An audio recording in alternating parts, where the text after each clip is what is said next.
স্বাধীনতা, সার্বভৌমত্ব, গণতন্ত্র নিশ্চিতে ঐক্যবদ্ধভাবে কাজ করার আহ্বান তারেক রহমানের। দ্রুত নির্বাচন না হলে অন্যান্য শক্তির উত্থান হতে পারে বললেন মির্জা ফখরুল। নিরপেক্ষ সরকারের দাবি আরেকটা ১/১১ এর ইঙ্গিত বহন করে বললেন উপদেষ্টা নাহিদ।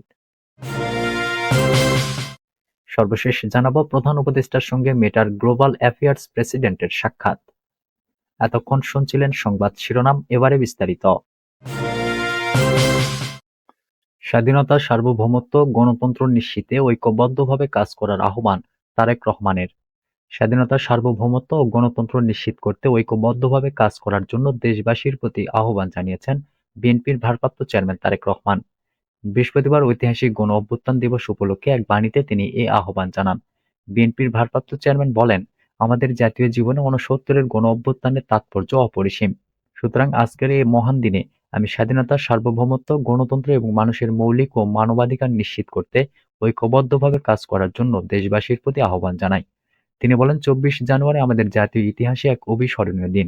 দীর্ঘ আন্দোলন সংগ্রামের পর ১৯৬৯ সালের এ দিনে তদানীন্তন পাকিস্তানি ঔপনিবেশিক দুঃশাসনের বিরুদ্ধে ছাত্র জনতা দৃঢ় প্রতিরোধ গড়ে তোলে। গণ আন্দোলন তীব্র আকার ধারণ করে তা গণ অভ্যুত্থানে পরিণত হয়েছিল। পতন নিশ্চিত হয়েছিল সামরিক স্বৈরশাসকের।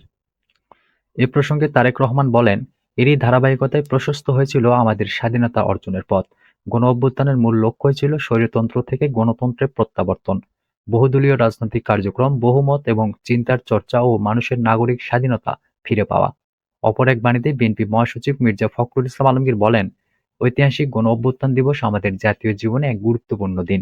১৯৬৯ সালের এই দিনে ছাত্র জনতার দৃঢ় ঐক্য দীর্ঘ আন্দোলনকে গণ-অভ্যুত্থানের রূপ দিয়েছিল। স্বৈরশাসনের পতনের মধ্য দিয়ে গণতন্ত্র ও স্বাধীনতার দ্বার উন্মুক্ত হয়েছিল।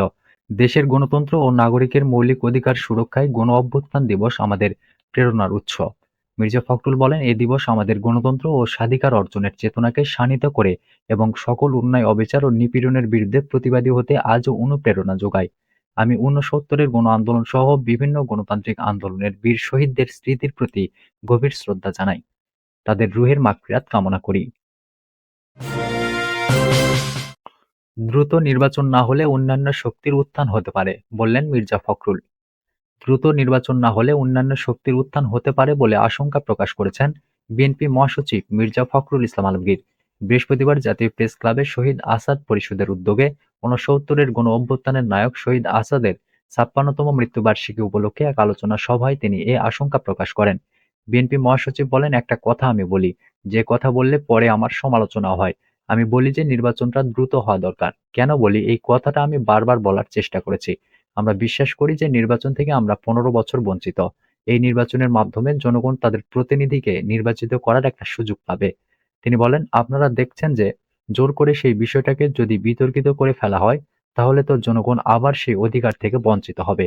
আমাদের যে অভিজ্ঞতা, সেই অভিজ্ঞতা থেকে দেখেছি, এই ধরনের নির্বাচন যদি দ্রুত না হয়, সময়ক্ষেপণ করা হয়, তাহলে অন্যান্য শক্তিগুলো মাথাচাড়া দিয়ে উঠতে থাকে। তখন জনগণের যে চাহিদা, সেই চাহিদা থেকে তারা পুরোপুরিভাবে বঞ্চিত হয়। নির্বাচনের জন্য কত অপেক্ষা, এমন প্রশ্ন রেখে মির্জা ফখরুল বলেন, প্রত্যেকটা রাজনৈতিক দলের বিভিন্ন রকম প্রোগ্রাম আছে। সেই কর্মসূচি নিয়ে তারা এগোতে চায়। তবে একটা বিষয় সবাই একমত, একটা নির্বাচন হওয়া দরকার। নির্বাচনটা শুধু একটা দলকে ক্ষমতায় বসানোর জন্য নয়, গণতান্ত্রিক ব্যবস্থায় যাওয়ার জন্য একটা পথ সৃষ্টি করা, একটা দরজা খোলা। আজকে প্রশ্ন উঠছে যে সংস্কার সবগুলো করে নির্বাচনে যাওয়ার প্রশ্ন। তাহলে কি আমরা ৪-৫ বছর ধরে অপেক্ষা করব, বা যতদিন সংস্কার সম্পন্ন না হয় ততদিন ধরে অপেক্ষা করবে জনগণ? তারা তাদের ভোটের অধিকার থেকে তো বঞ্চিত হবে। তিনি বলেন, আমরা এখনো দেখছি আমাদের আমলাতন্ত্র আগের যে ব্যবস্থা ছিল সেই ব্যবস্থায় তারা এখনো সচিবালয় থেকে শুরু করে সমস্ত প্রশাসনে একইভাবে তাদের ভূমিকা পালন করছে। কোনো রদবদল হয়নি। বিশ্ববিদ্যালয়গুলোতে লেখাপড়া প্রায় বন্ধ হয়ে গেছে। স্কুল কলেজগুলোতে সেই ধরনের লেখাপড়া হয় না। স্বাস্থ্য ব্যবস্থা প্রায় ভেঙে পড়েছে। এটা অতীত থেকে এসেছে এবং সেই পরিবর্তন এত অল্প সময়ে সম্ভব নয়। কিন্তু আমরা সেই পরিবর্তনগুলো চাই। সেই কারণে আমরা বলছি যে নির্বাচনটা দ্রুত হওয়া দরকার। নিরপেক্ষ সরকারের দাবি আরেকটা ১/১১ এর ইঙ্গিত বহন করে বললেন উপদেষ্টা নাহিদ। বিএনপি মহাসচিবের নিরপেক্ষ সরকারের দাবি মূলত আরেকটা ১/১১ সরকার গঠনের ইঙ্গিত বহন করে বলে মন্তব্য করেছেন তথ্য ও সম্প্রচার উপদেষ্টা মোহাম্মদ নাহিদ ইসলাম।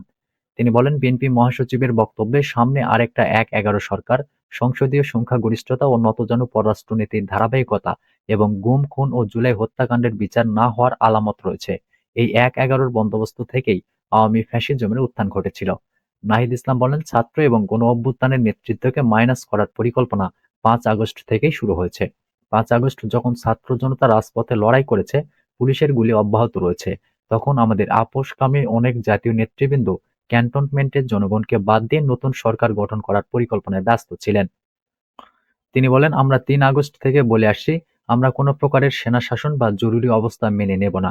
আমাদেরকে বারবার ক্যান্টনমেন্টে যেতে বলা হলেও আমরা যেতে অস্বীকার করি। শেষ পর্যন্ত বঙ্গভবনে আলোচনা ও বার্গেটিংয়ের মাধ্যমে ডক্টর ইউনূসকে প্রধান করে অন্তর্বর্তী সরকার গঠনের সিদ্ধান্ত হয়।